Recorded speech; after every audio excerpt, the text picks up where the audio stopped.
सभागृहात हार्दिक स्वागत करतो। आशा करतो की या सभागृहाचे काम देशहितासाठी असेल। आता आपण सदस्यांच्या शपथविधीकडे वळूया।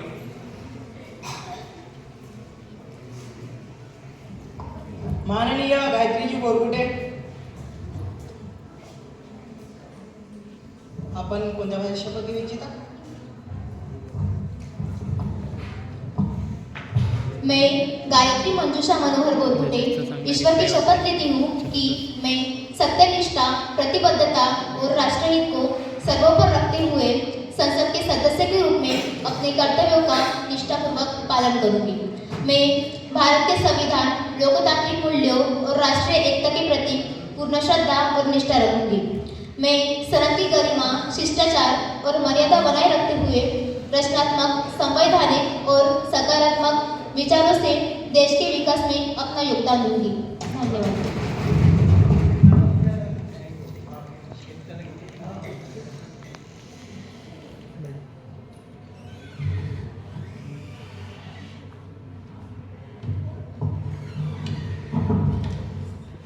माननीय बशीजी वट्टलवार,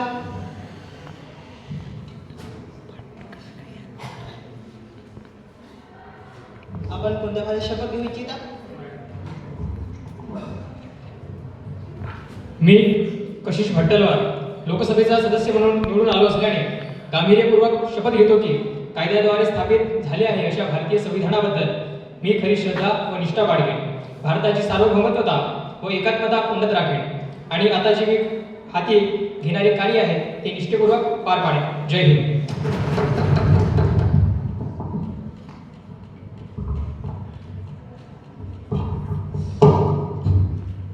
माननीय सोहेलजी ढोंगडे,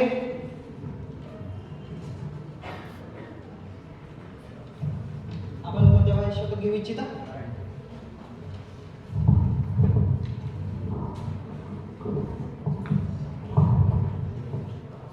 मी सोहेल सुरेखा सुरेश ढोंगडे लोकसभेचा सदस्य म्हणून निवडून आलो असल्याने ईश्वर साक्ष शपथ घेतो की कायद्याद्वारे स्थापित झाले आहे अशा भारतीय संविधानाबद्दल मी खरी श्रद्धा व निष्ठा बाळगेन, भारताची सार्वभौमता व एकात्मता उन्नत राखेन आणि आता जे कर्तव्य मी हाती घेणार आहे ते निष्ठापूर्वक पार पाडेन। जय हिंद, जय संविधान।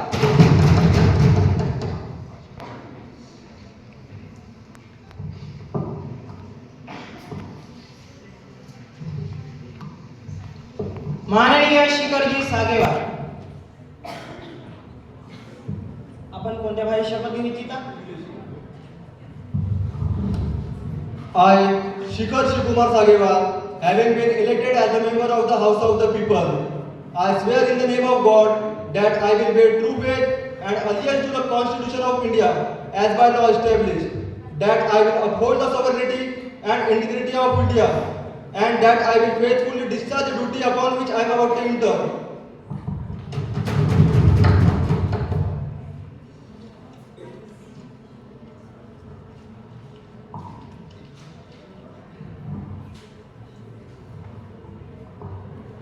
यानंतर मी माननीय पंतप्रधान गायत्रीजी बोरकुटे द्वारा प्रस्तुत प्रस्तावाला सभागृहात मतदानासाठी ठेवत आहे। प्रस्ताव हा आहे की अस्मिताजी झाडे ज्या या सभागृहाचे सदस्य आहेत त्या या सभागृहाच्या अध्यक्ष म्हणून निवडल्या जाव्यात। ज्या सदस्यांना हा प्रस्ताव मान्य आहे त्यांनी होय म्हणावे, ज्या सदस्यांना हा प्रस्ताव मान्य नाही त्यांनी नाही म्हणावे। सभागृहाच्या मतानुसार निर्णय हा बहुमत हे होयचे असल्यामुळे हा प्रस्ताव स्वीकारला जात आहे आणि मी म्हणूनच अस्मिताजी झाडे यांना या सभागृहाच्या अध्यक्ष म्हणून घोषित करतो आणि त्यांना त्यांचे अध्यक्षस्थान ग्रहण करण्यास आमंत्रित करतो।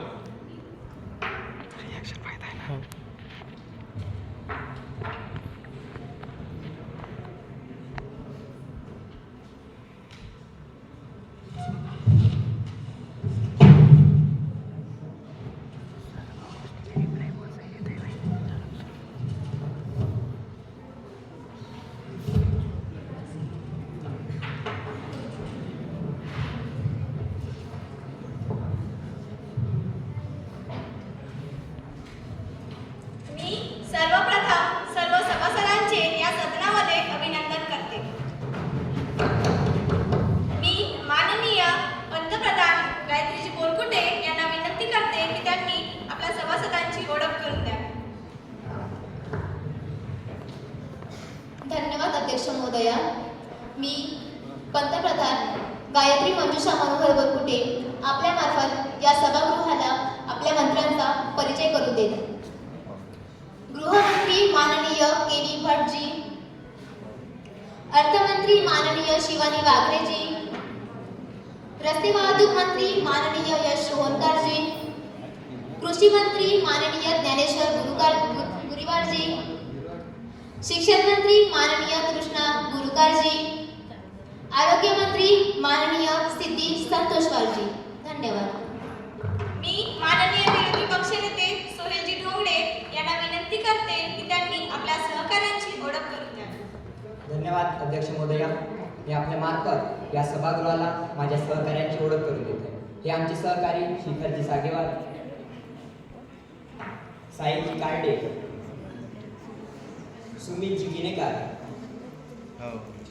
सुमिताजी धांडे, नैनाजी बोरकर आणि सोबतच शुभ्रतजी बकाय. धन्यवाद. आता आपण प्रश्नोत्तरांच्या तासाकडे वळूया. प्रश्न क्रमांक 101. माननीय अध्यक्ष महोदया, मला आपल्या माध्यमातून पंतप्रधानांना प्रश्न विचारायचा आहे की माझा प्रश्न असा आहे, अनेक वेळा सरकारने लोकशाहीच्या आधारावर पारदर्शकतेच्या मुद्द्यावर चर्चा करण्याचे वचन दिले होते. मात्र आज विद्यमान काळात उच्च काळात पदस्थ नेते, ज्यात मंत्रिमंडळातील काही सदस्य किंवा पंतप्रधान यांवरही भ्रष्टाचाराचे ठोस प्रकरणे समोर आली आहेत. यावर आवश्यक ती कारवाई का होत नाही अध्यक्ष महोदय?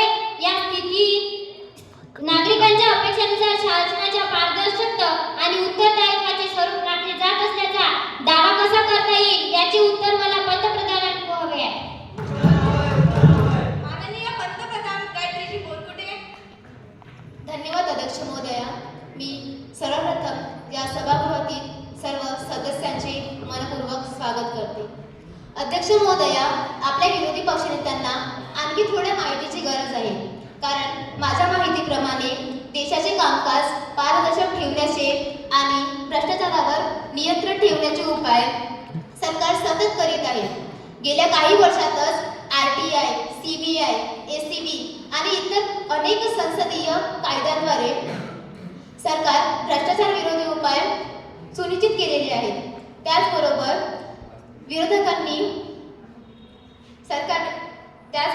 काही पक्ष आणि विरोधकांनी सरकारवर भ्रष्टाचाराचे आरोप उठवले आहेत आणि त्याबाबत सतत तपासणी असता त्यातील काही आरोपांमध्ये पुरावे अपूर्ण आहेत किंवा ती पुरावेच नाहीत. उदाहरणार्थ अध्यक्ष महोदया, 2022-23 मधील काही प्रकरणात विरोधकांच्या आरोपांपेक्षा त्यांच्या स्वतःच्या सदस्यांकडूनच गंभीर गैरव्यवहार निष्पन्न झाले आहेत. महोदया, त्यामुळे लोकशाहीत पारदर्शकता राखण्यासाठी आणि भ्रष्टाचारावर नियंत्रण ठेवण्यासाठी सरकार सतत उपाययोजना करीत आहेत आणि विरोधकांनी जे आरोप केलेले आहेत त्याचा हेतू राजकीय फायद्यासाठी असल्याचे निष्पन्न झालेले आहे. अध्यक्ष महोदया, मी आमच्या सरकारमार्फत आपणास आश्वासन करू इच्छिते की जे कोणी या प्रकरणात दोषी असणार त्यांच्यावर नक्कीच कारवाई केली जाईल. धन्यवाद. प्रश्न क्रमांक 102. धन्यवाद अध्यक्ष महोदया. अध्यक्ष महोदया, आज मी या सदनात अत्यंत महत्त्वाचा आणि संवेदन विषय घेऊन या सदनासमोर मांडत आहे.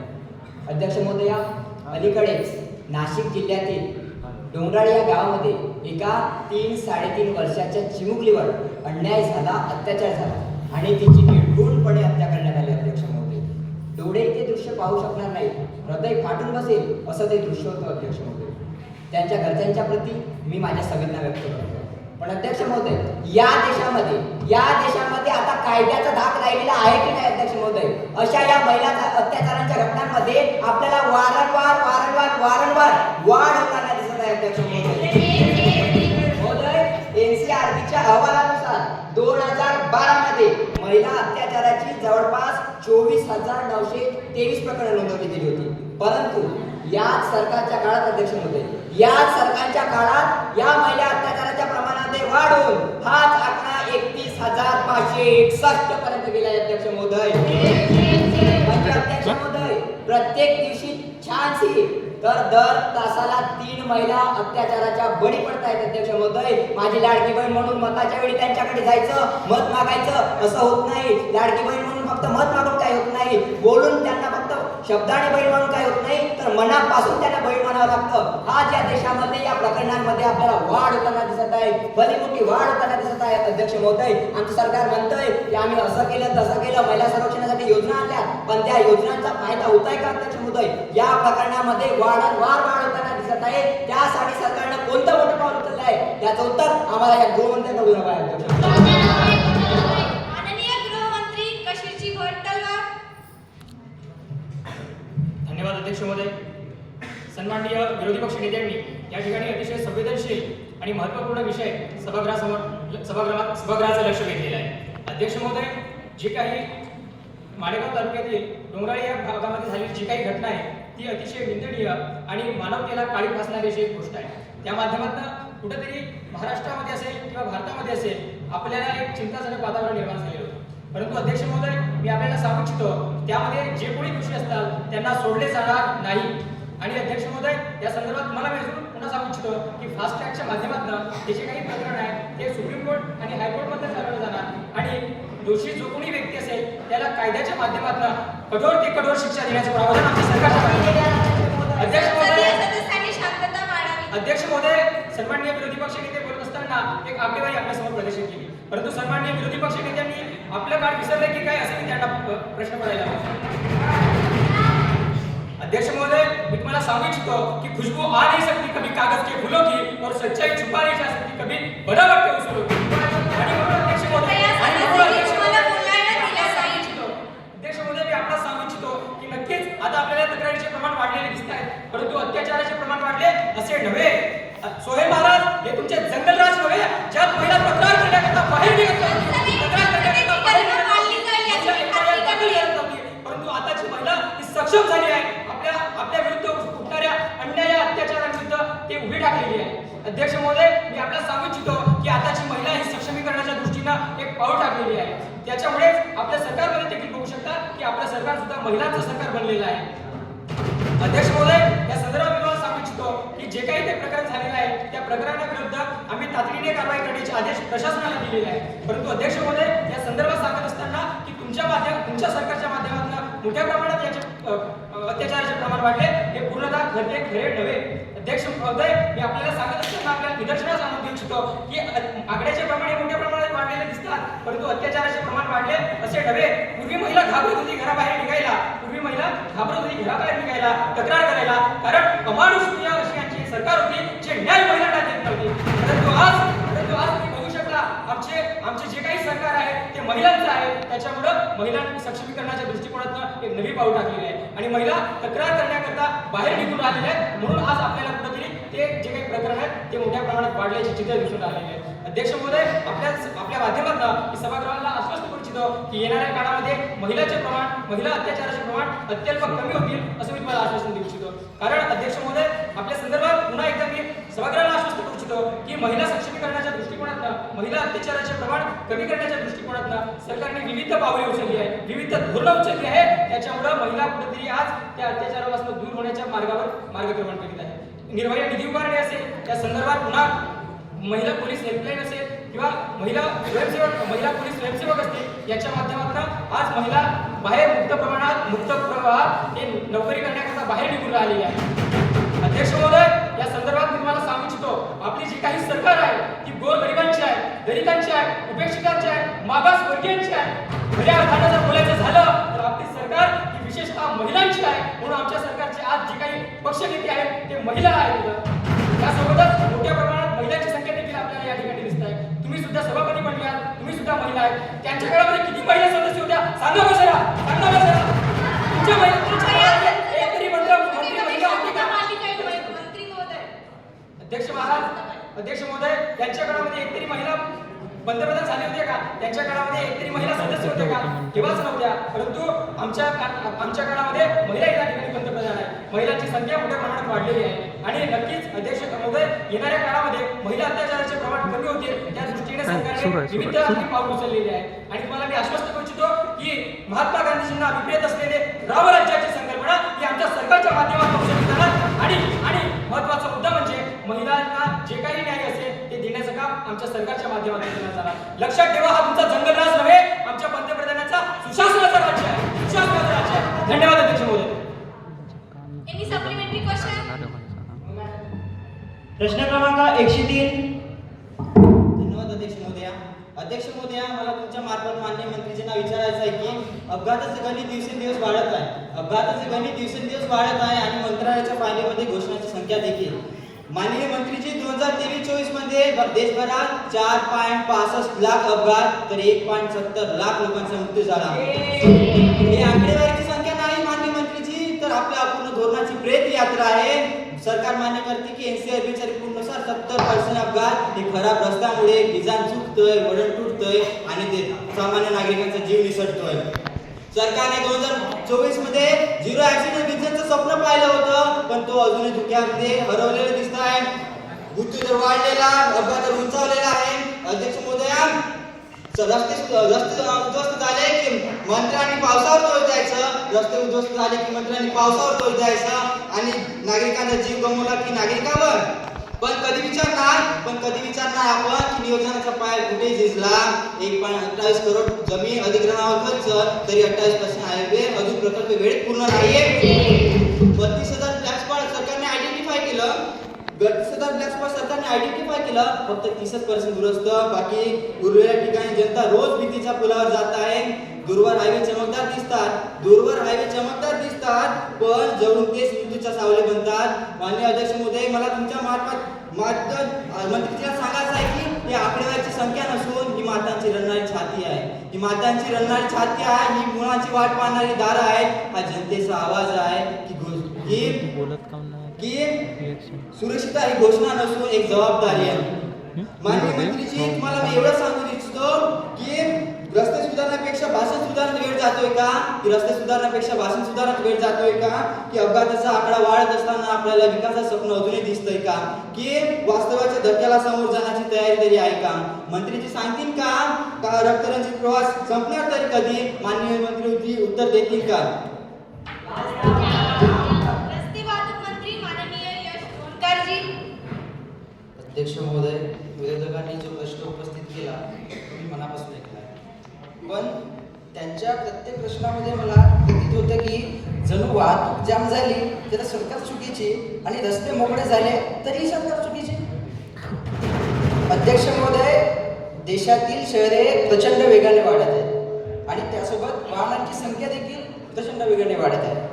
या 10 वर्षाच्या काळात 4 पटीने वाहनांची संख्या वाढलेली आहे अध्यक्ष महोदय. तरी पण देशभरात प्रमुख शहरांमध्ये 7,000 पेक्षा अधिक इलेक्ट्रिक बसेस आमच्या सरकारने चालू केली आहेत. आणि हा आकडा इथेच थांबणार नाही अध्यक्ष महोदय. हा आमच्या सरकारच्या काळात 20,000 पर्यंत जाण्याचे ध्येय माननीय पंतप्रधान महोदयांच्या नेतृत्वामध्ये आम्ही बघितलं आहे अध्यक्ष महोदय. माननीय प्रतिपक्ष महोदयांनी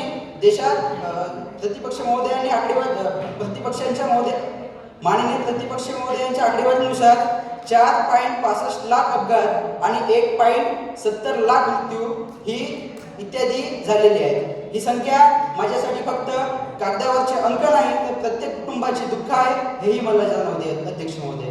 याच्यावर आमची सरकार शोकांतिका देखील व्यक्त करते. आणि अध्यक्ष महोदय, मी आपल्या माध्यमातून विरोधी पक्षाला व आपल्या सभागृहाला सांगू इच्छितो की दिवसेंदिवस वाहनांमुळे वाढत चालणाऱ्या अपघातांवर आळा घालण्यासाठी आम्ही AI आधारित traffic monitoring system, driver behaviour analysis system सोबतच वाहनांच्या सुरक्षिततेसाठी 6 एअरबॅग अनिवार्यता आणि बेनामी परवाने रद्द करण्यासाठी डिजिटल व्हेरिफिकेशन सारखे उपक्रम राबवतात अध्यक्ष महोदय. त्याचप्रमाणे हा रक्तरंजित प्रवास संपणार तरी कधी असा माननीय विरोधी पक्षांचा आरोप होता.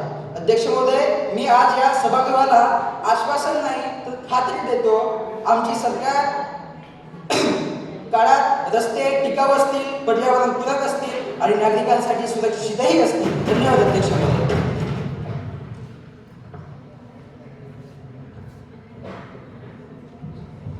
प्रश्न क्रमांक 104.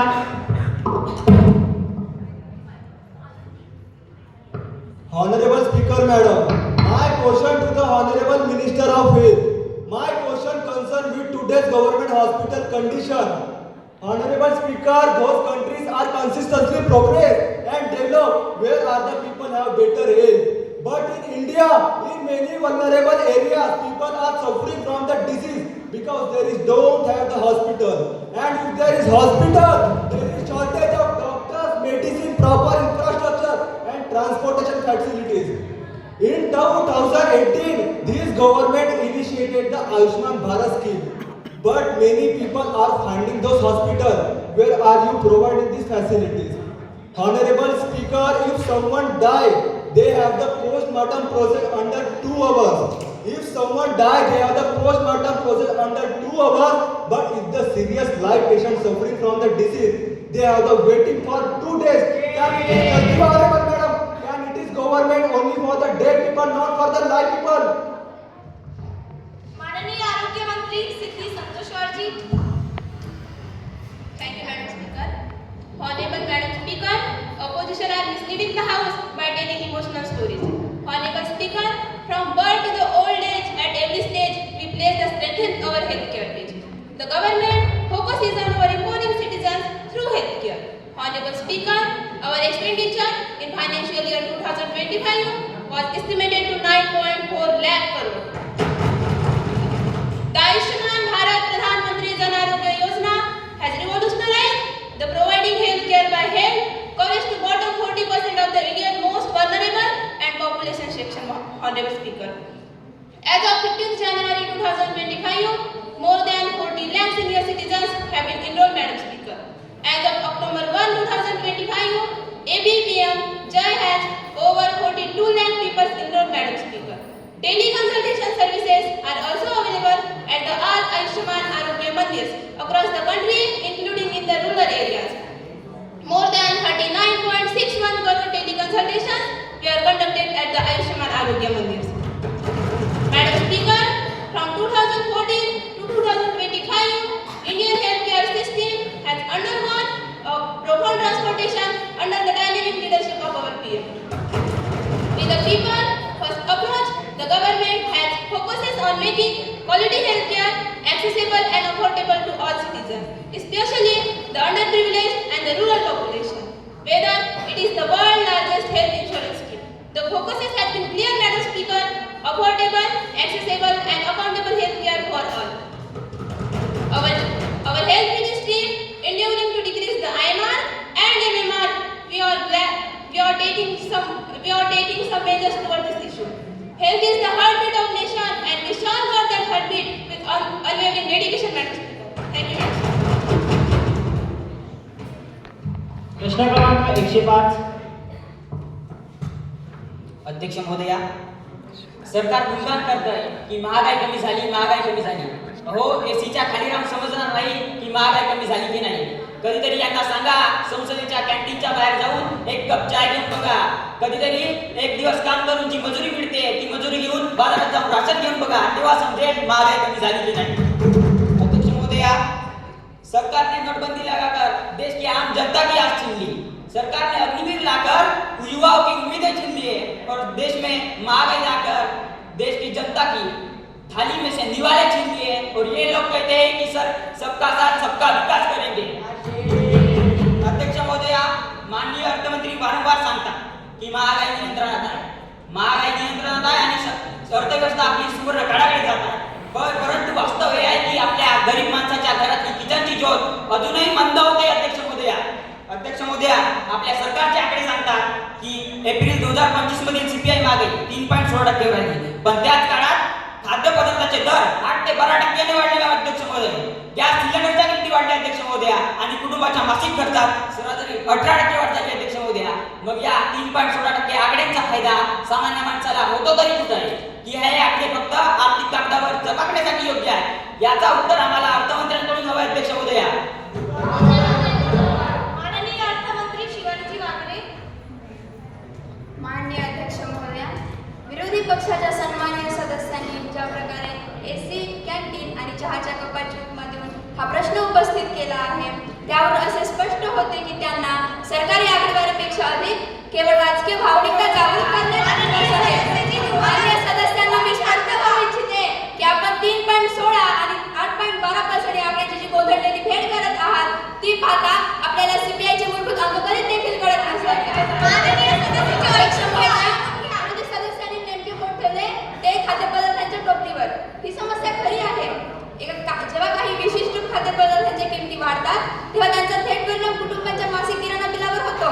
यावर मात करण्यासाठी आमच्या सरकारने 80 कोटीहून अधिक गरीब कुटुंबांसाठी पंतप्रधान गरीब कल्याण अन्न योजना, सुमित्रा ऐका, पंतप्रधान गरीब कल्याण अन्न योजना या अंतर्गत मोफत अन्न देणे सुरू ठेवले आहे. याचा अर्थ असा की महागाई कितीही वाढली तरी कुटुंबांचा अन्न सुरक्षेचा मूलभूत खर्च शून्य आहे.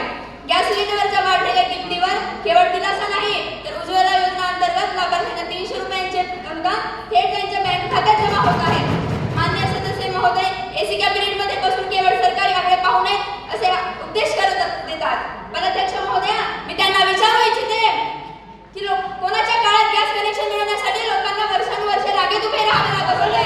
कोणाच्या काळात गरिबी हटवचे न्याय देऊ नये, गरीब तिथेच राहिला आणि नेत्याच्या आशेने मात्र बुलडोजर न लागताच उभे झाले. याने म्हटले की सरकारने नोटबंदी लगाकर देश की जनता की आस छीन ली. अध्यक्ष महोदया, नोटबंदी ने आज जनता की नहीं, नोटबंदी ने आज उन लोगों की छीनी जिन्होंने भ्रष्टाचार करके अर्थव्यवस्था चला रहे थे. अग्निवीर आणून देशाची उमेद नाही तर या योजनेतून तरुणांना उत्कृष्ट प्रशिक्षण, उत्तम शिस्त आणि राष्ट्रीयचा अभिमान मिळतो. हा कायद्यांच्या राजाचा विजय आहे. अध्यक्ष महोदया, गरिबांचे घर उजाडणे नाही.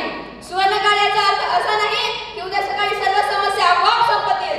मी सभागृहाला आश्वासन देऊ इच्छिते की आम्ही देशाच्या अर्थव्यवस्थेचा पाया मजबूत करत आहोत आणि त्याचबरोबर सामान्य कुटुंबाच्या तळातील महागाई कमी करण्याचा पूर्ण सक्तीनिशी काम करत आहोत. लवकरच हे दोन्ही आकडे सीपीआय आणि स्वयंपाकघरातील खर्च सामान्य माणसांच्या जीवनाचा सकारात्मक बदल घडवतील. Any supplementary question? अध्यक्ष महोदया, आपले अर्थमंत्री म्हणतायत महागाई कमी झाली. आम्ही गरिबांसाठी अन्न सुरक्षा योजना आणली, त्या अनुषंगाने गरिबांना मोफत अंडधान्य मिळत आहे. अध्यक्ष महोदय, आजही या देशामध्ये 5 किलो राशनसाठी 5 किलोमीटरच्या लाईन मध्ये उभं राहावं लागतंय. आजही या देशामध्ये बस स्टॉपवर भीक मागावी लागत आहे, फुटपाथवर झोपावं लागत आहे आणि हे म्हणतात आम्ही गरिबी कमी करत आहोत, आम्ही महागाई कमी करत आहोत. तुम्हारी फाइलों में मौसम का रंग गुलाबी है, तुम्हारी फाइलों में मौसम का रंग गुलाबी है, मगर ये आंकड़े झूठे हैं, ये दावे किताबी है. अध्यक्ष महोदय, यांचे आंकड़े केवळ किताबांमध्ये मर्यादित आहेत. ही सरकार खोटारड्याची सरकार आहे. यांचे सगळे दावे खोटे आहेत, यांचे सगळे वादे खोटे आहेत. अध्यक्ष महोदय, झील में पानी बरसता है मेरे देश में, सुनेगा, झील में पानी बरसता है मेरे देश में, खेत पानी को तरसता है मेरे देश में. झील में पानी बरसता है मेरे देश में, खेत पानी को तरसता है मेरे देश में. जिंदगी का ये हाल यूं खस्ता है मेरे देश में, जिंदगी का ये हाल यूं खस्ता है मेरे देश में. दूध महंगा और खून सस्ता है मेरे देश में. कपन तक पर जीएसटी लगाने वाले लोग, कपन तक पर जीएसटी लगाने वाले लोग, कपन तक पर जीएसटी लगाते, फिल्में टैक्स भी कर सकते, लेकिन कपन तक पर जीएसटी लगाते और ये बात करें अध्यक्ष महोदय, ही सरकार उद्योगपतींचे कर्ज माफ करू शकते. अध्यक्ष महोदय, ही सरकार उद्योगपतींचे कर्ज माफ करू शकते, पण याच देशातील तरुण ज्या स्पर्धा परीक्षेची तयारी करत आहेत त्या स्पर्धा परीक्षेची फीस देखील माफ करू शकते. अध्यक्ष महोदय, आणि म्हणतात आम्ही महागाई कमी करत आहोत. अरे अध्यक्ष महोदय, यांचे जे आकडे आहेत ते फक्त किताबांपुरते मर्यादित आहेत. याचा प्रत्यक्ष लाभ जर गरिबांना मिळत नसेल तर काय फायदा यांच्या योजनांचा. आता तर लोक म्हणायला लागले अध्यक्ष महोदय, मोहब्बत भाईचारे के दीवाने दीनी लौटा दो, मोहब्बत भाईचारे के दीवाने दीनी लौटा दो, वो सस्ती दाल सब्जी के पुराने दीनी लौटा दो, वो मोहब्बत भाईचारे के पुराने दीनी लौटा दो, सस्ती दाल सब्जी के पुराने दीनी लौटा दो. ये अच्छे दिन तो उन बड़े बड़े उद्योगपतियों को मुबारक, ये अच्छे दिन तो उन बड़े बड़े उद्योगपतियों को मुबारक. हम तो ऐसा करो साहब, हमें तो ऐसा करो साहब, हमारे पुराने वाले दीनी लौटा दो. सरकार घोटाळ्यांची सरकार आहे. ही सरकार केवळ उद्योगपतींची सरकार आहे, अमीरांची सरकार आहे. या सरकारला गरिबांची काही घेणं नाही. अध्यक्ष महोदय ते सांगतात आम्ही या योजना राबवल्या त्या योजना राबवल्या, परंतु प्रत्यक्षात त्या योजना गरिबांपर्यंत पोहोचतायत का? जर पोहोचत असतील तर त्याचा लाभ त्यांना मिळतोय का? आणि जर मिळत असेल तर मग आजही परिस्थिती सुधारलेली का नाही अध्यक्ष महोदय? माझा प्रश्न आहे या देशातल्या अर्थमंत्र्यांना. कृपया संसदेची गरिमा राखली जाईल याची मी खात्री करते. माननीय अर्थमंत्रीजी प्लीज. अध्यक्ष महोदया, आम्हाला माहित आहे की आमचे विरोधी पक्षनेते खूप छान कवी व शायर आहेत. आम्ही त्यांना साहित्य अकादमी पुरस्कार मिळवून देण्याचा नक्की प्रयत्न करू. विरोधी बाबांकडून आलेली भावनात्मक काव्यरचना ऐकली. आम्हाला पण माहित असतं की इथे काव्यरचनेचा पण तास सुरू आहे, तर आम्ही सदस्य पण कवितेची तयारी करून आलो असतो. अध्यक्ष महोदया, संसदेत काव्यरचना नाही तर राजकारण चालतं. दुर्दैवाने मान्य सदस्यांच्या काव्यरचनेत कल्पना तर होती, पण आकडेवारीचा आणि जबाबदारीचा पूर्णपणे अभाव होता. आज देशातील कोट्यावधी गरीब कुटुंबांची बँक खाते आहेत. जरी अमीरांचे सरकार असते तर त्यांनी गरिबांना अर्थव्यवस्थेचा मुख्य प्रवाह का आणले असते? अध्यक्ष महोदया, सोहेल महाराजांनी म्हटले की झील में पानी बरसता है हमारे देश में, की झील में पानी बरसता है हमारे देश में, खेत पानी को तरसता है हमारे देश में. तुम्ही भूतकाळात आठवून आहात सोहेल महाराज. जल जीवन मिशन आणि प्रधानमंत्री कृषी सिंचन योजनेतून आम्ही अनेक दशकांपासून रखडलेले सिंचन प्रकल्प पूर्ण केले आहेत. आकडेवारी बघा, केवळ कविता एक नाही यांची. कफनावर जीएसटी निवड देशाभूल आहे. जीएसटी कौन्सिलने मृतदेहासाठी लागणाऱ्या साहित्यावर कोणताही कर्ज लावलेला नाही. तुम्ही जनतेत भीती पसरवत आहात. तुम्ही म्हणता की आम्ही स्पर्धा परीक्षेसाठी फीज माफ करू नाही शकत, पण या देशाचा कलेक्टर 100 रुपयामध्ये देशाचा कलेक्टर करतो. सोबतच केंद्र सरकारकडून अधिकारी जातात. त्यांची फीज आमच्या विरोधी पक्षांनी एकदा बघून घ्यावी. राज्यांमध्ये स्पर्धा परीक्षा शुल्क कमी करण्यासाठी आम्ही अनेकदा आवाहन केले आहे. तसेच आम्ही अनेक योजनांमध्ये विद्यार्थ्यांसाठी आर्थिक सवलत दिली आहे. तुम्ही टॅक्स फ्री फीजचा मुद्दा उपस्थित करता, पण देशाच्या उत्पादन कार्यासाठी सरकार काय करते ते तुम्ही सोयीस्करपणे विसरलात. केवळ भारतात टीका करून सभागृहाचा वेळ घालण्याऐवजी विरोधकांनी सकारात्मक सूचना कराव्यात. देशाच्या हितासाठी आम्ही नक्कीच काहीतरी विचार करू. प्रश्न क्रमांक 106. अध्यक्ष महोदया, मेरा प्रश्न कृषि मंत्री से यह है कि वार्षिक तौर पर एमएसपी रेट जारी होता है, तो उस पर निवेश क्यों नहीं किया जा रहा है? एमएसपी रेट अच्छा ना मिलने की वजह से किसान आत्महत्या कर रहे हैं. हाल ही के रिपोर्ट के अनुसार 2023 की रिपोर्ट के अनुसार महाराष्ट्र राज्य में 38% किसान आत्महत्या कर चुके हैं. आखिर ये कृषि प्रधान देश कहाँ है? हमारे भारत को कृषि प्रधान देश माना जाता है, तो ये निवेश कहाँ किया जा रहा है? मेरा दूसरा मुद्दा यह है कि कृषि में तकनीकी सहायता क्यों नहीं बढ़ाया जा रहा है? तुलना में देखा जाए चाइना, अमेरिका जैसे देशों में तकनीकी सहायता को ज्यादा प्राधान्य दिया जाता है और कृषि बेहतर ढंग से होती है, और हमारे देश में देखा जाए तो तकनीकी सहायता को प्राधान्य नहीं दिया जाता. तो आखिर निवेश किया क्या जा रहा है? सिर्फ उद्योगपतियों के लिए निवेश किया जा रहा है या नीचे वर्ग यानी कि किसानों के लिए भी? और रहा मेरा, हमारे पूर्व प्रधानमंत्री जी पंडित जवाहरलाल नेहरू कह गए हैं कि भारत में विविधता में एकता पाई जाती है. उस कथन का सही प्रयोग क्यों नहीं किया जा रहा है?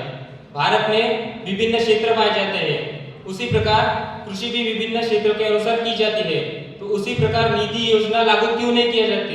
एक ही प्रकार की निधि योजना क्यों लागू की जाती है और उसमें कृषि में हाई प्रोवाइड शीट का उपयोग क्यों नहीं किया जाता? मैं कृषि मंत्री से यह प्रश्न पूछता हूँ, हमें उत्तर चाहिए. माननीय कृषि मंत्री ज्ञानेश्वर मुनिवार जी. धन्यवाद अध्यक्ष महोदया. मेरे विरोधी सदस्य ने प्रश्न पूछा है कि सरकार एमएसपी में निवेश क्यों नहीं करती, तो मैं उन्हें बताना चाहूंगा कि अगर वे थोड़ा सा दिमाग एमएसपी के आंकड़ों पर देती तो वे ऐसा तर्कहीन सवाल पूछती ही नहीं. 2024-25 में एमएसपी पर 2400 रेट था, जो 2025-26 में 2450 है. गेहूं पर रेट 2024-25 में 2300 था, जो अब हमारे कार्यकाल में 2369 है. हमारे कार्यकाल में एमएसपी में लगभग 56% की वृद्धि की है. 2004 से लेकर 14 के कार्यकाल में एमएसपी के रूप में 4 लाख करोड़ का खर्च किया गया, जबकि हमारे सरकार में एमएसपी के रूप में 14 लाख करोड़ का खर्च किया गया. तब इनके तब इनके तर्क विचार कहाँ जाते हैं, तब इनके तर्क कहाँ जाते हैं। इन्होंने यह भी पूछा है कि सरकार कृषि में तकनीकी के लिए क्या कर रही है, तो मैं इन्हें बताना चाहूंगा कि डिजिटल एग्रीकल्चर मिशन के तहत हमने एआई, जियो स्पेशल डेटा एवं बिग डेटा जैसे टूल्स का प्रयोग करके कृषि के लिए मौसम पूर्वानुमान, मिट्टी के प्रबंधन पर हमने विशेष तौर पर ध्यान दिया है। हमने नमो ड्रोन दीदी योजना के तहत महिला स्वयंसेवक समूह को ड्रोन प्रदान किए जाने का ऐलान किया है और प्रदान किए जा रहे हैं। इसके तहत कृषि क्षेत्र में महिला की भागीदारी भी बढ़ रही है। सॉइल हेल्थ कार्ड स्कीम के तहत हम मिट्टी की उर्वरता को विशेष प्रोत्साहन देते हैं ताकि फसल में गुणवत्तापूर्ण सुधार किया जाए। इन्होंने यह भी पूछा है कि कृषि क्षेत्र में विविधता के लिए सरकार क्या कर रही है, तो मैं इन्हें बताना चाहूंगा कि प्रधानमंत्री जल सिंचाई योजना के तहत जिन जगहों पर पानी की कमी होती है उन जगहों पर हम विशेष तौर पे किसानों को अनुदान देते हैं, जिसके लिए उन जगहों पर भी कृषि अच्छी तरह से होनी चाहिए। मैं आपको बताना चाहूंगा कि कृषि उड़ान 2.0 के तहत पूर्वोत्तर एवं आदिवासी क्षेत्रों में कृषि पर हम विशेष भर देते हैं एवं कृषि क्षेत्र में खराब उत्पादनों को उचित मूल्य मिलने के लिए हम लॉजिस्टिक में सुधार करते हैं। धन्यवाद अध्यक्ष महोदय। सर्वाधिक कोणत्याही प्रकारचा गोंधळ सहन केला जाणार नाही. Any supplementary question? हो अध्यक्ष महोदय. माननीय अध्यक्ष महोदय, ज्या प्रकारे आता माननीय कृषी मंत्रीजींनी सांगितले की त्यांच्या सरकारने विविध धोरणे आणले, विविध योजना आणले, अमुक आणले, तमुक आणले, मग अध्यक्ष महोदय भारतातील शेतकरी आत्महत्या का करतात? त्यासाठी दोषी त्यांचे धोरणे आहेत की त्यांची स्वतः सरकार आहे? अध्यक्ष महोदया, अमेरिका सारख्या कृषी प्रधान नसलेल्या देशामध्ये त्याच्या सरकारच्या धोरणामुळे, त्याच्या प्रशासनाच्या वास्तविक कार्यक्षमतेमुळे त्याचे शेतकरी स्वतः व्यापारी बनू शकले आहेत. परंतु भारत सारख्या कृषी प्रधान असलेल्या देशामध्ये जे आधी शेतकरी होते ते आता सुद्धा शेतकरीच आहे व त्यामधून काही शेतमजूर झाले आहे. क्या आहे न्यायकारक आहे अध्यक्ष महोदय? हे भारतातील शेतकऱ्यांच्या माननीय कृषी मंत्रींना प्रश्न आहे, उत्तर हवंय. माननीय कृषी मंत्रीजी प्लीज. धन्यवाद अध्यक्ष महोदया. अध्यक्ष महोदया, निसर्गाने मानवाला ऐकण्याची भरपूर संधी दिलेली आहे, परंतु कधी कधी मानव आपल्या गरजेपेक्षा जास्त ऐकून आपलं नुकसान करून बसतो. अशीच काहीची परिस्थिती माझ्या विरोधी मित्रांची झालेली आहे. ज्या व्यक्तीला धुरा आणि पारा याबद्दल काही माहिती नाही तो व्यक्ती कृषी मंत्र्याला प्रश्न विचारतो. महोदय, मी त्यांना सांगतो अध्यक्ष महोदय, हे तुम्हाला भारतीय शेतकऱ्यांचा निंदकाचे फळ असावे शेजारी जमिनीचा आदर करून मी त्यांना सांगू इच्छितो की पीएम किसान अंतर्गत आम्ही शेतकऱ्यांना वार्षिक 6,000 रुपये देतो आणि नोव्हेंबर 2025 मध्ये झालेल्या 21व्या हप्त्यामध्ये आम्ही 11 कोटीहून अधिक शेतकऱ्यांना आम्ही अनुदान दिलेलं आहे, आम्ही मदत दिलेली आहे आणि महाराष्ट्रात 92 लाख लाभार्थी या योजनेचे आहेत. आम्ही किसान क्रेडिट कार्ड अंतर्गत शेतकऱ्यांना कमी व्याज दरामध्ये आम्ही कर्ज देतो. आम्ही फसल विमा योजनेद्वारे 78 कोटीहून अधिक शेतकरी विमा संरक्षणाखाली आले आहे. हे म्हणाले की शेतकऱ्यांना उद्योजक बनवण्यासाठी काय करत आहे, तर आम्ही नॅशनल ॲग्रिकल्चर मार्केट अंतर्गत शेतकऱ्यांना ते मार्गदर्शन आणि वित्तीय सुविधा पुरवत आहोत, ज्या अंतर्गत जागतिक पेठेवरील नोंदणीकृत बाजारपेठेमध्ये शेतकरी आपला माल विकू शकतात. आम्ही शेतकरी उत्पादक संघटनेला आम्ही चालना देत आहोत, ज्या अंतर्गत सर्व शेतकरी एकत्र येऊन ज्यामध्ये सर्व शेतकरी एकत्र येऊन ते आपल्यामध्ये तडजोड करून सहयोग करून आपली उत्पादने बाजारपेठेमध्ये विकू शकतात. मी त्यांना सांगू इच्छितो की आमच्या कृषी धोरणामध्ये निर्यातीला विशेष प्रोत्साहन दिलेले आहे. धन्यवाद अध्यक्ष महोदय. खात्री करते की तुम्हाला तुमच्या प्रश्नाचे उत्तर मिळाले असतील. प्रश्न क्रमांक 107. Honorable Madam Speaker, my question to the Minister of Education. Our India is known for its demographic dividend, but lack of quality education. Our youth are not employed. Honorable Speaker, our Indian government spending only 2% of its GDP on our education as compared to other nations like America and Japan. They provide up to 6 to 7%. In rural area, we require more social infrastructure. But our Indian government bans 72,000 schools. It's a direct failure of our education policy. Honorable Speaker, and our Indian government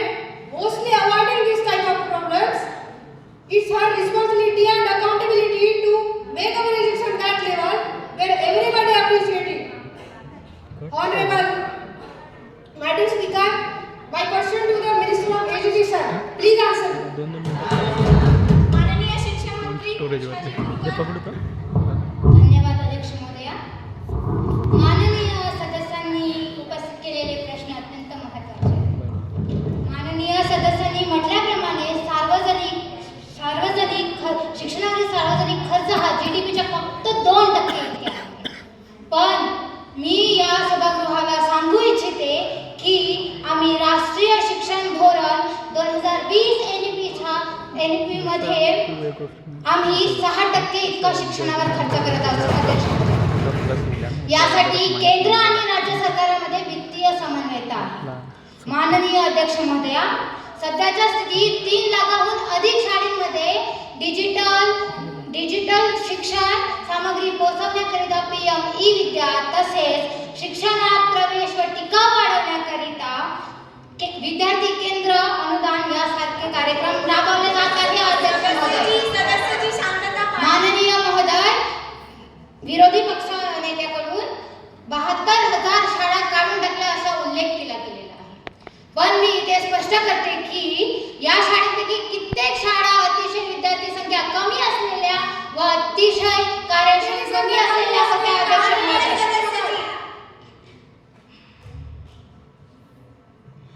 राज्य सरकारांनी त्यांना school कॉन्सॉलिडेशन या तत्वानुसार इतर शाळांमध्ये विलीन केले महोदय,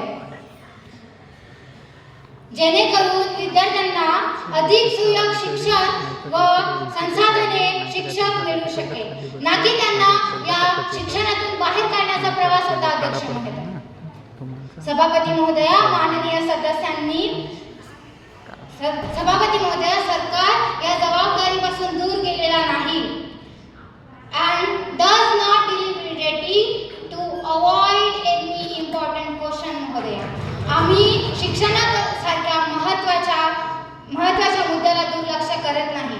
शिक्षणात अडथळा निर्माण करणाऱ्या सर्व समस्यांची आम्ही विल्हेवाट लावू याची मी शाश्वती देते. अध्यक्ष महोदय, धन्यवाद. मला तुमच्या प्रश्नाचे उत्तर नक्की मिळेल. ऐकून घ्या.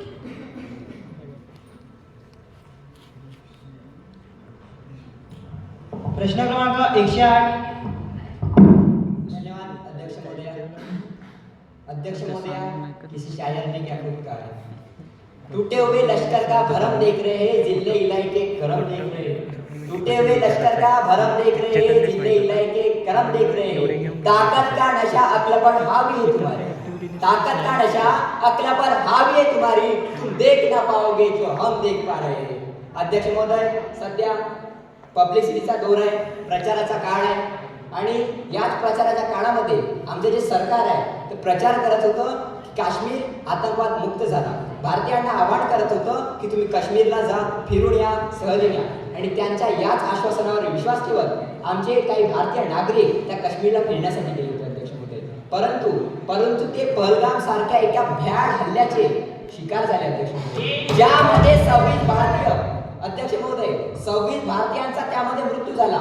माझा प्रश्न आहे अध्यक्ष महोदय या देशातील गृहमंत्र्यांना की ज्या वेळी हा हल्ला झाला अध्यक्ष महोदय, त्यावेळी त्या क्षणी तिथे एकही सुरक्षा कर्मी हजर का नव्हता. गृहमंत्र्यांनी द्यावं. अध्यक्ष महोदय, ती जे भारतीय त्या काश्मीरला गेले होते ते तर यांच्या भरोसे गेले होते. अध्यक्ष महोदय, यांच्या भरोसे ते भारतीय त्या काश्मीरला गेले होते, पण या सरकारने त्यांना भगवान भरोसे सोडून दिलं आणि त्यामुळेच अध्यक्ष महोदय त्या निष्पाप जीवांचा जीव दिला. अध्यक्ष महोदय, माझा प्रश्न आहे यांना हे अंतर्गत होत असलेले भ्याड हल्ले थांबत का नाहीत? यासाठी काय पाऊल तुमचं सरकार उचलत आहे? ज्यावेळी हा हल्ला झाला, पहलगाम सारखा हल्ला झाला, त्यावेळी त्या क्षणी तिथे एकही सुरक्षा कर्मी हजर का नव्हता? आणि जे हल्ले वारंवार वाढत आहेत त्यासाठी तुमचं सरकार काय पाऊल उचलत आहे? अध्यक्ष महोदय, याचं उत्तर आमच्या गृहमंत्र्यांनी द्यावं. माननीय गृहमंत्रीजी, कशीची घटना?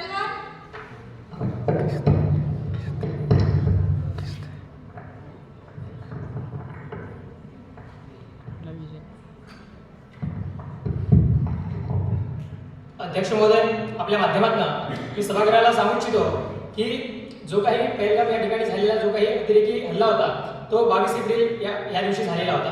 त्यामध्ये काही शांत आणि निष्क्रिय लोकांचा त्या ठिकाणी बळी गेला होता. त्यांच्या आत्म्यास शांती प्रदान हो अशी मी त्यांना श्रद्धांजली व्यक्त करतो आणि त्यांच्या कुटुंबियाप्रती संवेदना व्यक्त करतो. काही लोक आहेत त्यांना प्रत्येक गोष्टीमध्ये राजकारण शोधायचं असतं आणि तशीच काहीशी परिस्थिती आमच्या विरोधी पक्ष भागावरच्या लोकांची झाली. अध्यक्ष महोदय, ज्या देशातील लोकांचे आचार हे विचारांपेक्षा प्रचारांवरून ठरतात त्या देशातील ना वर्तमान सुरक्षित असते ना भविष्य. आणि म्हणून मराठीत एक म्हण तयार झाली ती म्हणजे जखम झाली पायाला आणि उच्चार मात्र डोक्याला. अशी यांची परिस्थिती झालेली. अध्यक्ष महोदय, प्रस्तुत जे काही यांनी प्रश्न उपस्थित केलेला आहे त्या प्रश्नाच्या संदर्भात सांगत असताना मी त्यांच्या निदर्शनास आणून देऊ इच्छितो की जो काही त्या ठिकाणी हल्ला झालेला आहे तो अतिरेकी हल्ला होता. त्या ठिकाणी सैन्य का बरं त्या ठिकाणी उपलब्ध नव्हते ते त्या संदर्भात मी त्यांना सांगू इच्छितो की तो जो काही पहलगामचा जो काही एरिया आहे त्यामध्ये बेसरन घाटी नावाच्या प्रदेशामध्ये त्या ठिकाणी अतिरेकी हल्ला झाला. त्या ठिकाणाहून काही अंतरावर जवळपास 30 ते काही अंतरावर पोलीस चौक्या होत्या, परंतु तिकडे जाण्याची व्यवस्था ठीक नसल्यामुळे पोलीस हे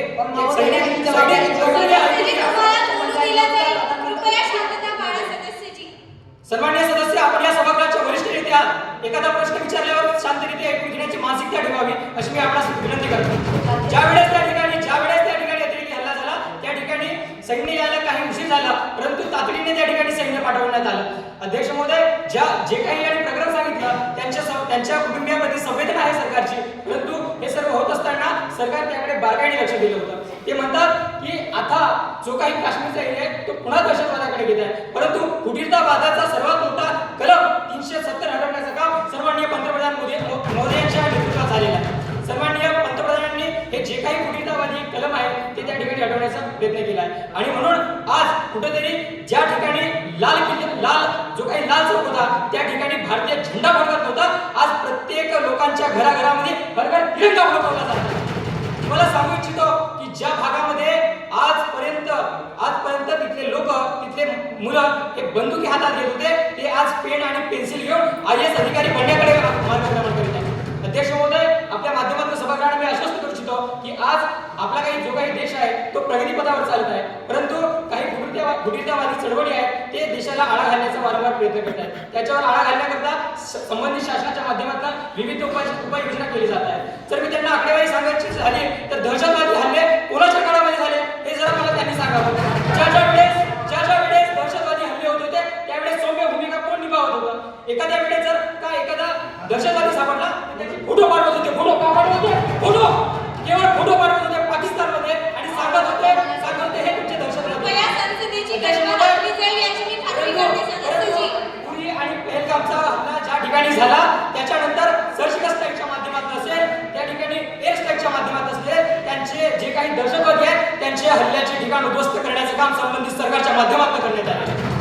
अध्यक्ष महोदय, आपल्या माध्यमातून पुन्हा मी सांगू इच्छितो की संबंधित सरकारच्या माध्यमातून आज सुशासनाची जी काही संकल्पना आहे ती राबवली जात आहे. अध्यक्ष महोदय, आज तुम्ही जर बघितला तर जो काही जम्मू काश्मीर असेल किंवा इतर कोणताही त्या संबंधीचा परिसर असेल तो आज शांततेमध्ये नांदण्याचा प्रयत्न करत आहे, परंतु संबंधित देशातील जे काही विरोधी पक्ष नेते आहेत त्या ठिकाणी जाऊन तेथील लोकांना मोटिवेट करायचं सोडून त्यांना निष्क्रिय बनवण्याचं काम वारंवार त्यांनी केलेलं आहे.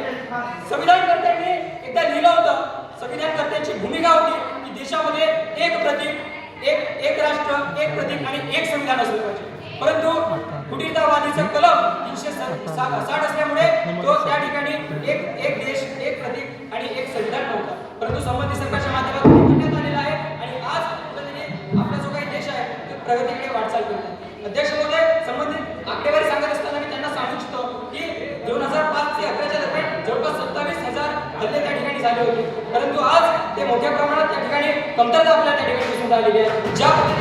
ज्या पद्धतीने देशामध्ये 2026 पर्यंत नक्षल चळवळ हे नेस्तनाबूत करण्याचा प्रयत्न त्या ठिकाणी केलेला आहे. मी आश्वासन देऊ इच्छितो की येणाऱ्या काळामध्ये दहशतवाद देखील संपुष्टात येईल.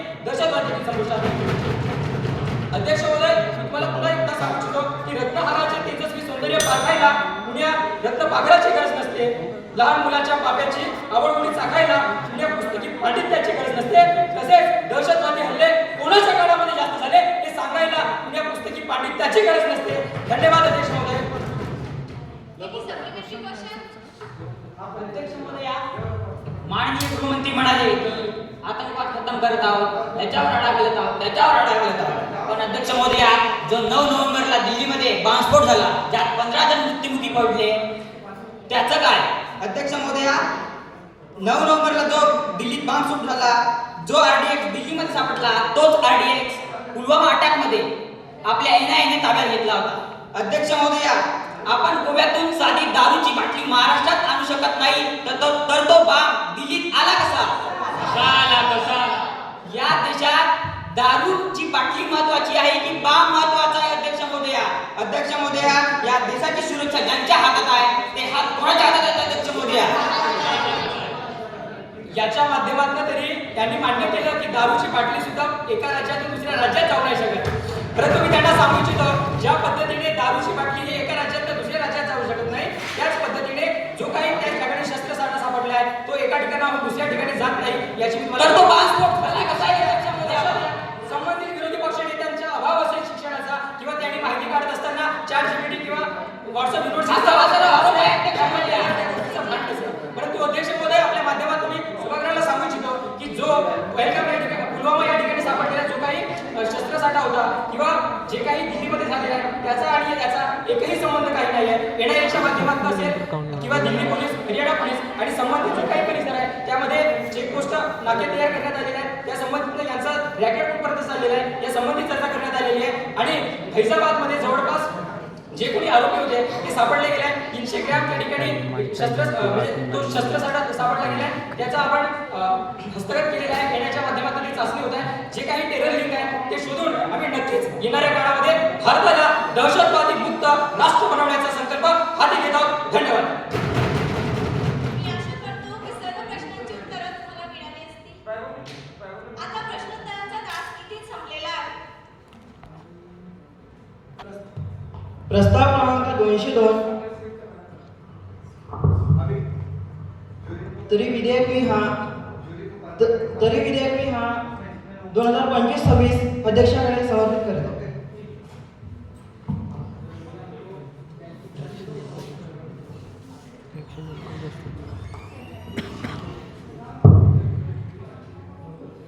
या सभागृहात सादर करण्यासाठी जातनिहाय आरक्षण विधेयक 2025 या नावाने अशासकीय विधेयक माननीय साहिल गांधीजी यांच्याकडून प्राप्त झाले आहे. सदर विधेयक सभागृहाच्या पटलावर सादर करण्यास व त्यावर चर्चा करण्यास मी संमती देते. धन्यवाद अध्यक्ष महोदया. अध्यक्ष महोदया, भारताच्या संविधानामध्ये अनुच्छेद 15(4), 15(5), 16(4) आणि 46 मध्ये नमूद केलेल्या सामाजिक व शैक्षणिक मागासवर्गीयांच्या उन्नतीच्या हेतूस अनुसरून देशातील नागरिकांच्या आर्थिक, सामाजिक व जातनीय स्थितीचे अचूक सर्वेक्षण करून त्या आधारे आरक्षणाचे प्रमाण वैज्ञानिक, पारदर्शक व न्याय पद्धतीने निश्चित करण्याच्या हेतूने हे विधेयक सभागृहात मांडण्यात येतात. अध्यक्ष महोदया, 2011च्या जनगणनेनुसार या देशाची लोकसंख्या 121 करोड होती. त्यापैकी 20 करोड म्हणजे 16.63% लोक हे एससी प्रवर्गातील होते, तर 10 करोड म्हणजे 8.61% लोक हे एससी प्रवर्गातील होते. म्हणजे लोकसंख्यामध्ये 16.63% वाटा असलेल्या एससीला 15% आरक्षण आणि लोकसंख्यामध्ये 8.61% वाटा असलेल्या एसटीला 7% आरक्षण. परंतु महोदया, लोकसंख्यामध्ये जवळपास 57% वाटा असलेल्या ओबीसीला केवळ आणि केवळ 27% आरक्षण आहे. अध्यक्ष महोदया, जितनी जिसकी भागीदारी उतनी उसकी हिस्सेदारी. महोदया, बाबासाहेब आंबेडकरांनी समानतेसाठी संविधानात आरक्षणाची तरतूद आणली होती, पण आज आरक्षणाच्या चुकीच्या नीतीने देशात विषमता निर्माण होताना दिसते.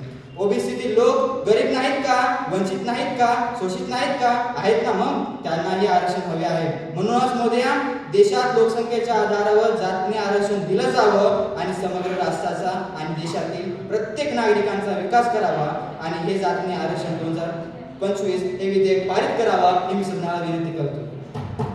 यावर तुम्हाला काही आपले मत मांडायचे आहे? होय अध्यक्ष महोदया. अध्यक्ष महोदया, भारतीय संविधानामध्ये सामाजिक आणि शैक्षणिक दृष्ट्या मागासलेल्या वर्गांसाठी आरक्षणाची तरतूद केली आहे. 26 जानेवारी 1950 रोजी या देशात संवैधानिक व्यवस्था लागू झाली. तत्पूर्वी 1902 मध्ये राजश्री शाहू महाराजांनी दलित, पीडित व शोषित समाजाला त्यांची गुणवत्ता सिद्ध करता यावी यासाठी आरक्षणाची तरतूद केली. हाच विचार अध्यक्ष महोदया, हाच विचार डॉक्टर बाबासाहेब आंबेडकरांनी राज्यघटनेत अंतर्भूत करत कलम 340, 341 व 342 अनुसार एसटी, एसटी व ओबीसी या प्रवर्गातील साहिल महाराज, लक्ष असू द्या, ध्यानात ठेवा प्रवर्ग, एससी, एसटी व ओबीसी या प्रवर्गातील लोकांना आरक्षणाची तरतूद केली. ही तरतूद निर्माण करत असताना कुठल्याही जातीचा विचार केला गेला नाही, तर प्रवर्गातून आरक्षण देण्यात आले होते, तेही निकषांच्या आधारावर. आणि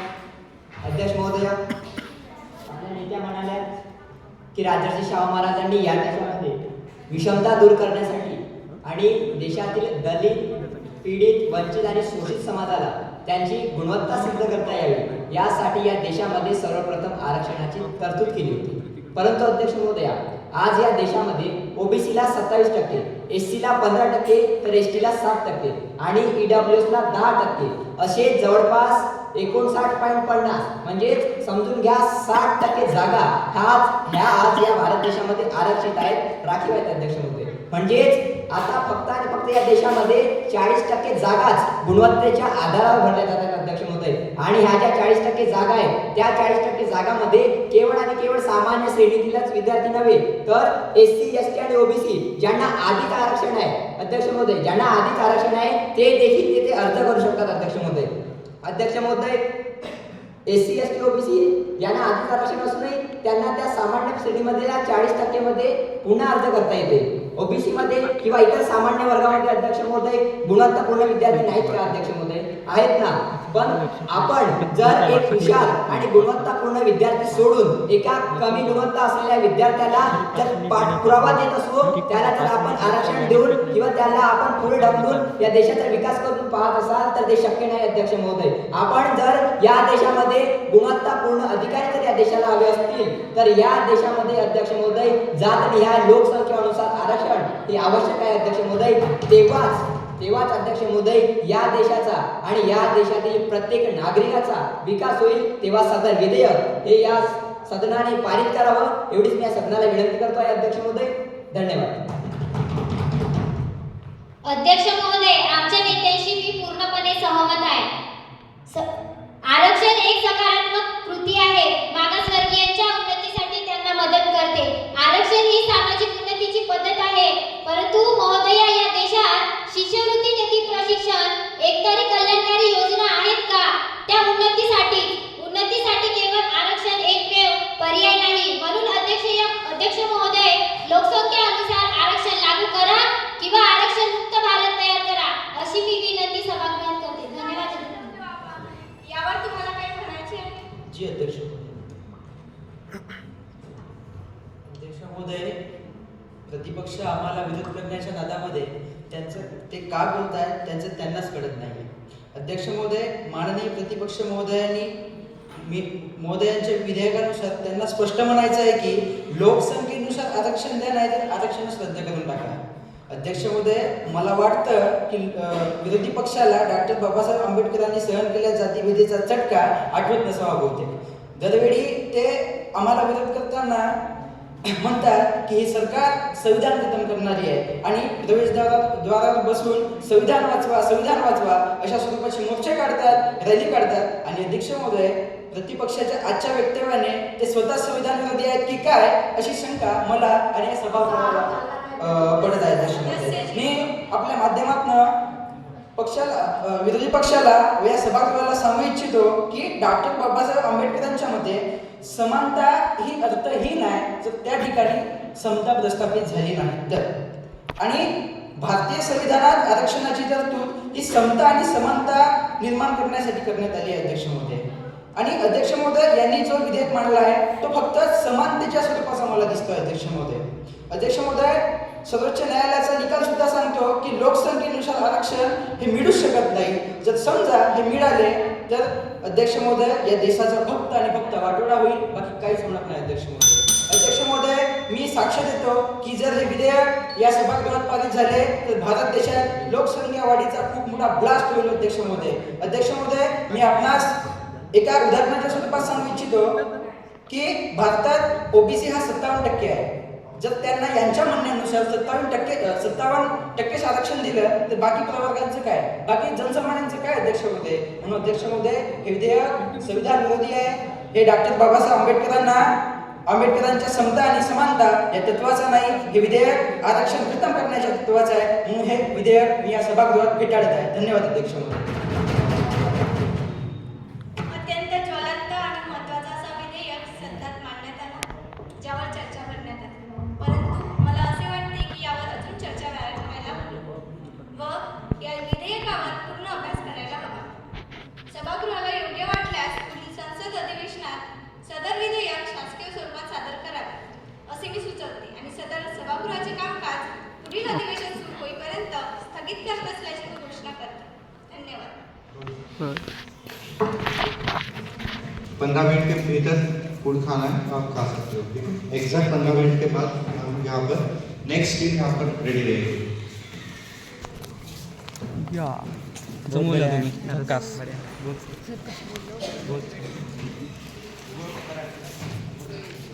चला चला चला तिकडे चला. चलो हमारे यूथ एम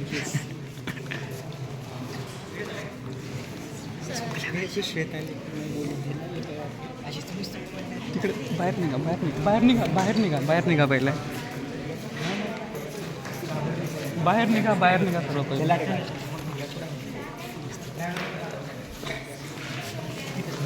हां बॅगा पकडून घ्या बाहेर निघा.